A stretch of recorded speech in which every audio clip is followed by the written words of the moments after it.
nyenda umini akawathi kama kasi ya kanga yeke chama thayuni waku akisifika chama thayuni wakwa kasia eka ngai yeke chama thayuni wakwa eka ekithie musuvii wakwa eka ngai yeke chama thayuni wakwa eka ekithie musuvii wakwa.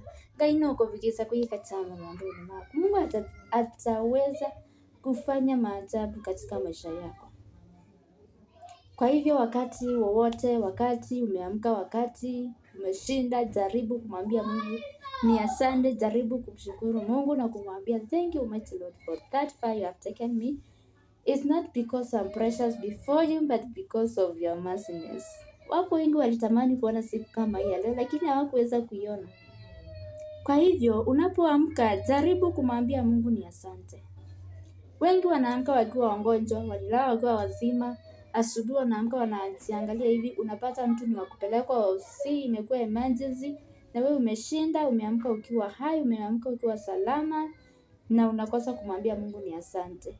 Ngainda isaa isiona mwezi. Tiwa. Wow. Kuambia Mungu thank you. Asante. Na ataweza chochote ambacho unamwomba anaweza kutimiza. Najua wengine tunapitia mambo magumu mpaka tunashinda ya kwamba tutaanzia wapi tutamalizia wapi, lakini Mungu aliye juu mbinguni anajua, ana mipango myema kuhusu maisha yetu.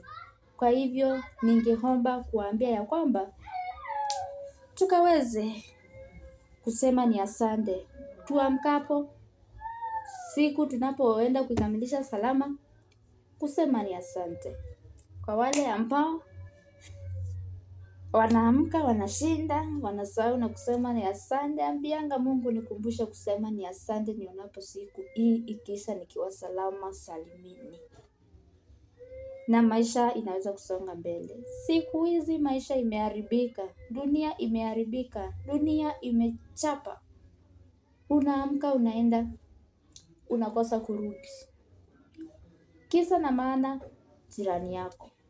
jirani yako amekuuza.